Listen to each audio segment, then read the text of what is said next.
नमस्कार, battle of Bengal के special show में आपका स्वागत है। मैं हूं आपके साथ अंशिका। सीबीआई ने पश्चिम बंगाल समेत 3 राज्यों के 40 ठिकानों पर छापेमारी की। इस छापेमारी से पश्चिम बंगाल की राजनीति में भूचाल आ गया। इस छापेमारी से पश्चिम बंगाल की राजनीति में भूचाल क्यों आया, इसी विषय पर चर्चा के लिए हमारे साथ मौजूद हैं कैपिटल टीवी के editor in chief doctor Manish Kumar. Doctor साहब, बहुत बहुत स्वागत है आपका। धन्यवाद। डॉक्टर मनीष, सबसे पहले तो ये जानना चाहेंगे कि क्यों ये छापेमारी की जा रही है। देखिए, जो छापेमारी हुई है वो अनूप मांझी और जयदेव मंडल, इनके अलग अलग दफ्तरों पे कम से कम 50 ऐसी अलग अलग लोकेशंस थी 3 राज्यों में जहाँ पे छापेमारी की गई। ये दोनों ही बंगाल के बहुत बड़े कोल माफिया में इनकी गिनती होती है और उनकी कहानी जब मैं सुनाऊंगा आप आश्चर्यचकित हो जाएंगे कि ये दोनों इसलिए इंपॉर्टेंट है कि ये करोड़ों करोड़ रुपए ये वहाँ के पॉलिटिकल पार्टीज को फंड करते हैं और सीबीआई ने एक्शन लिया है।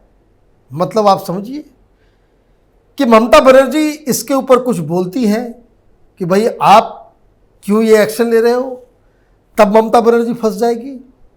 कुछ एक्शन नहीं लेती है तो सीबीआई आगे जो कार्रवाई करेगी और क्या कार्रवाई करेगी, इसका रेमिफिकेशन क्या होगा, उसको ममता बनर्जी झेल नहीं पाएगी। लेकिन सीबीआई की जो कार्रवाई हुई है वो क्यों हुई है और क्या है ये अनूप मांझी और जयदेव मंडल की कहानी, इसको समझना जरूरी है।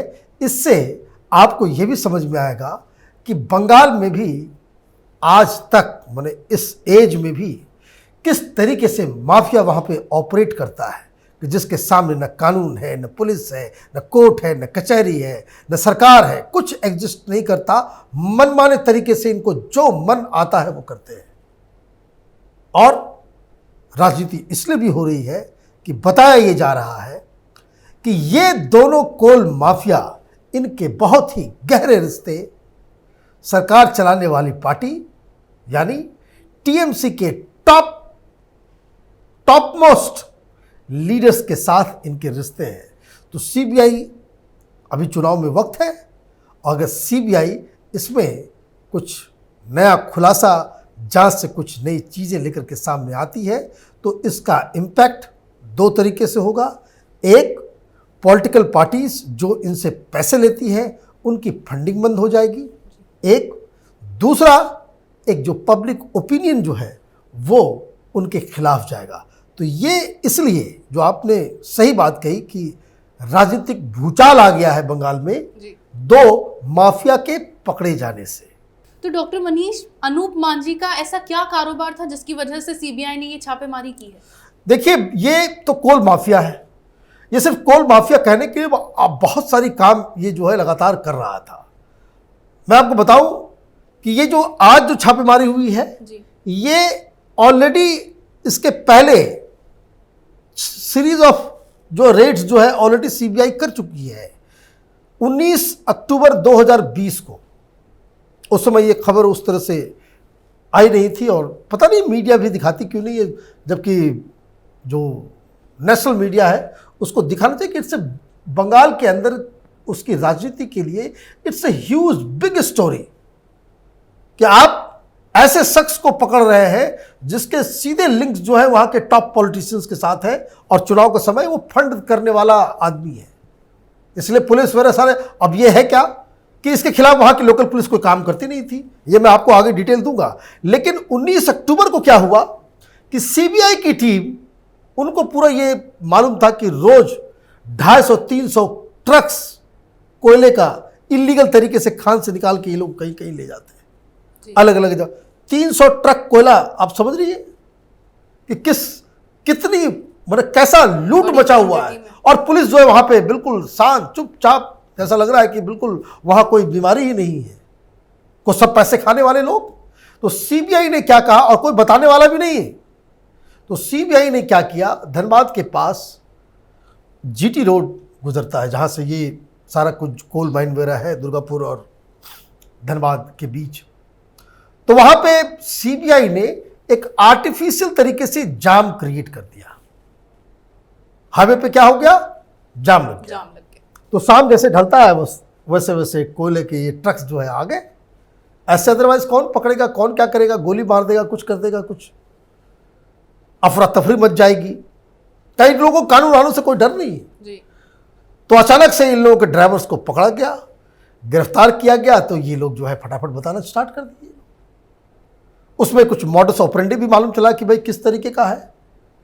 आप ये समझिए कि ये दोनों का साम्राज्य इतना बड़ा है 3 स्टेट्स में कि बाकायदा सबको पैसा जो है बैंक अकाउंट में जाता है। पहले वीक के मंथ में उस सारे लोगों को वो सब इलीगल काम में फंसे हुए हैं। जो ड्राइवर, जो ट्रक्स जो जा रहे हैं, सबको कार्ड मिला हुआ है, बेरोक टोक वो कार्ड दिखाना और निकलना। तो डॉक्टर मनीष, आज तक कभी इस मामले की जांच हुई नहीं? आप जिस तरीके से कह रहे हैं इतने बड़े साम्राज्य में ये फैला हुआ है, आज तक कभी कोई इसकी खबर लेने वाला नहीं था? अब जब सरकार चलाने वाले लोग उससे पैसा खा रहे हैं तो फिर उसको कौन रोकेगा? जी। उसको कौन रोक सकता है? तो ये तो मालूम चल रहा है कि ये तो 14 साल से ये फ्यूजिटिव बना हुआ है कानून का, फरार। इसको जो है फरार घोषित कर रखी है। बंगाल में किसी पुलिस ने पिछले 14 साल में उसको नहीं पकड़ी।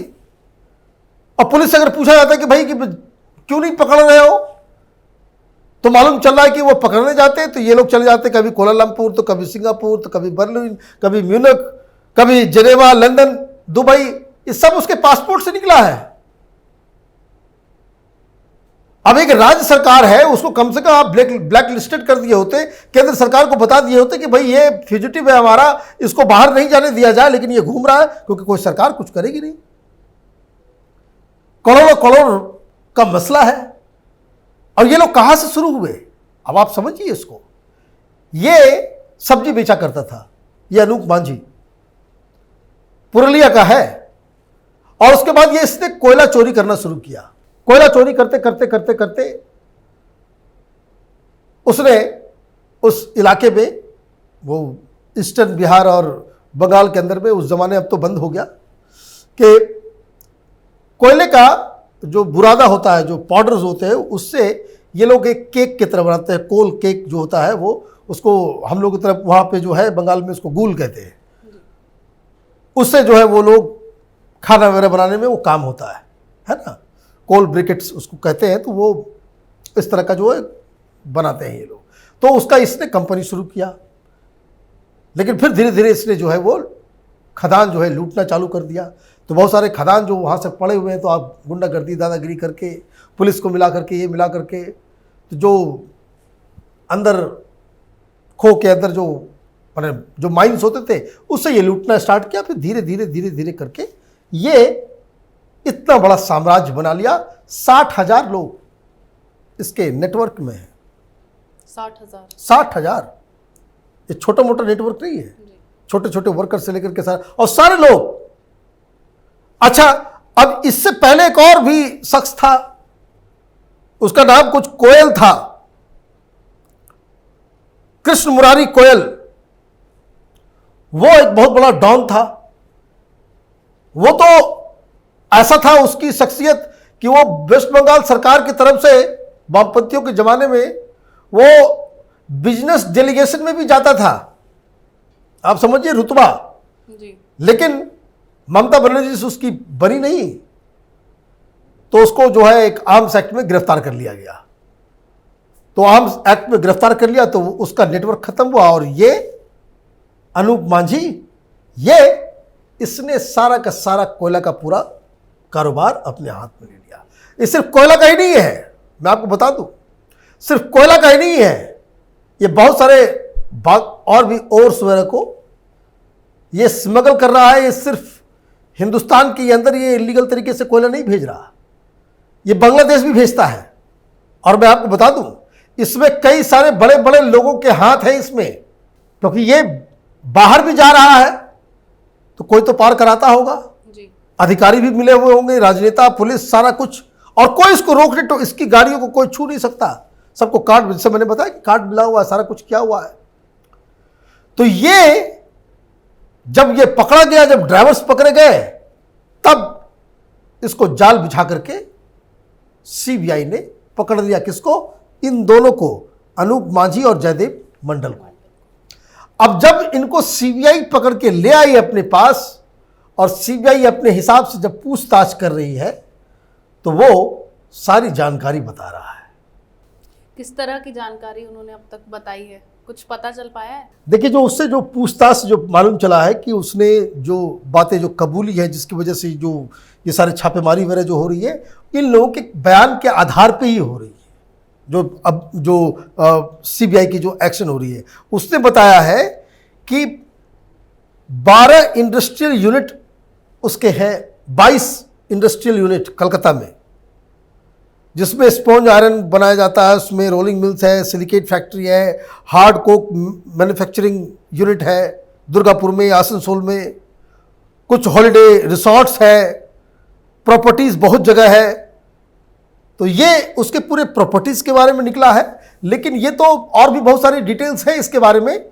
लेकिन जो सबसे इम्पॉर्टेंट जो कबूलनामा उसका है वो ये कह रहा है कि रिटन स्टेटमेंट में उसने सीबीआई को बताया है कि वो जो पूरा जो उसका जो नेटवर्क चल रहा था उसमें वो बहुत पैसा डिस्ट्रिक्ट लेवल के अधिकारी और पॉलिटिशियंस को देता है और स्टेट लेवल मतलब सरकार चलाने वाले लोग जो अधिकारी अपोजिशन वाले को क्यों देगा, उनमें वो बांटा करता है। इस वजह से उनको पुलिस का प्रोटेक्शन मिलता है, अधिकारियों का प्रोटेक्शन मिलता है, हमारा कारोबार बेधड़क चलता है, इसमें कोई जो है वो दिक्कत नहीं होती। फिर तो सीधे तौर पर यही बात है कि ममता सरकार को भी इसमें पूरा मुनाफा होता है। हाँ, और इसलिए ये मसला जो है, जो आपने इंट्रोडक्शन में कहा कि राजनीतिक भूचाल आ गया है, लेकिन इससे भी ज्यादा जो कन्फेशन उसने किया है कि उसने कहा है कि हर महीने करीब 100 से 150 करोड़ रुपए वो टॉप पॉलिटिशियंस के फैमिली मेंबर्स को भी देता है। अब आप समझिए कि पॉलिटिशियंस को दे ही रहा है, पार्टी को दे ही रहा है, जो टॉप मोस्ट पॉलिटिशियंस हैं उनके परिवार वालों को भी ये पैसे बांट रहा है। महीने में 100 से 150 करोड़। अब ये अंधेर नगरी है। बंगाल हिंदुस्तान का सबसे बैकवर्ड राज्यों में से गिनती उसकी होती है। कलकत्ता को अगर आप साफ कर दे, बंगाल में कुछ नहीं है। जिस तरह की गरीबी है, और ये पुरुलिया में तो और भी ज्यादा, बहुत ही, जहां से ये बिलोंग करता है। अब ये इस तरह का माफिया, ये तो एक माफिया पकड़ा गया है, पता नहीं है अनूप मांझी जैसे कितने और सारे सिंडिकेट जो है वो काम कर रहे होंगे, कौन कौन लोग करा रहा है। और इसलिए ये विस्फोटक स्थिति बन गई है बंगाल के इलेक्शन में कि कैसे ये अनूप मांझी, जयदीप मंडल जो है, इन दोनों ने मिलकर के बंगाल को जो है जिस तरीके से लूटा है और उसको पॉलिटिकल पैटर्नेज मिला हुआ है। और इसीलिए ममता बनर्जी की तरफ से जो आपने कहा कि उसको सीधा सीधा फायदा हो रहा है या इसमें जो है वो इन्वॉल्व है, ममता बनर्जी की तरफ से एक बयान आया है टीएमसी की तरफ से कि ये कार्रवाई जो है गलत की जा रही है, इस पूरे खेल में टीएमसी इन्वॉल्व नहीं है। तो ये खेल जो है ये आगे बढ़ेगा। और मैं आपको एक बात बता दूं, सीबीआई चूंकि जांच में लगी हुई है, इसलिए ये कुछ इस बारे में कहना अभी उचित नहीं होगा। लेकिन ये केस ऐसा है जिसमें बंगाल में बहुत बड़ा राजनीतिक ड्रामा होने वाला है, क्योंकि ऐसे ऐसे लोग इस केस में पकड़े जाएंगे, ऐसे ऐसे लोग इस अनूप मांझी के चक्कर में जाने वाले हैं जिसके बारे में बंगाल के लोगों को जरा सा भी अंदाज़ा नहीं है। दिल्ली में लोगों को मालूम है कि कौन कौन लोग कैसे कैसे ये पूरा चल रहा है। ये अभी से नहीं, 10 साल से टीएमसी के रिजीम के दौरान एक अजीबो गरीब सिस्टम से कोयला को बाहर भेजा जा रहा है, बांग्लादेश जा रहा है, देश में तो जा ही रहा है, बांग्लादेश भी जा रहा है। और आप समझिए कि किस तरह की लूट मची है वहां पे। और इसलिए ये मसला बंगाल के चुनाव में एक अहम मसला ही भ्रष्टाचार का, ये नारदा सारदा तो वो डॉक्टर खत्म हो मनीष, गया। हाँ। जिस तरीके से ये मसला सामने आया है उसके बाद अब जैसे बंगाल में विधानसभा चुनाव भी होने वाला है, तो ये मुद्दा किस तरह से वो विधानसभा चुनाव में असर डाल सकता है? देखिए, दो तरह से असर होगा। एक, ये तो फंड कर रहा है जी, ये तो बता रहा है कि पॉलिटिकल पार्टीज बड़े बड़े लीडर्स को भी पैसे दे रहा है, उनको तो दे ही रहा है। 150 करोड़ रुपए के आसपास हर महीने वो उनके परिवार वालों को भी बांट रहा है। किसी की बेटी को दे रहा होगा, किसी के बेटे को दे रहा होगा, किसी के भतीजे को दे रहा होगा। जब 150 करोड़ रुपए वो सिर्फ परिवार वालों में बांट रहा है तो पॉलिटिशियंस कितने ले रहे होंगे, अब आप समझिए। तो ये इसका सबसे पहला और बड़ा इंपैक्ट होने वाला है कि ये जो पॉलिटिकल फंडिंग, जो बम चलाते हैं जो लोग, बंगाल में जो वायलेंस होता है, और मैं आपको एक बात और बता दूं, इसके ऊपर वो भी इल्जाम है कि वो बिहार के मुंगेर से या अनूप मांझी जो है वहाँ से बने हुए देसी कट्टे जो है वो लेकर के बंगाल में पॉलिटिकल पार्टीज को सप्लाई करता है। ये काम भी इसके लोगों के द्वारा किया जाता है।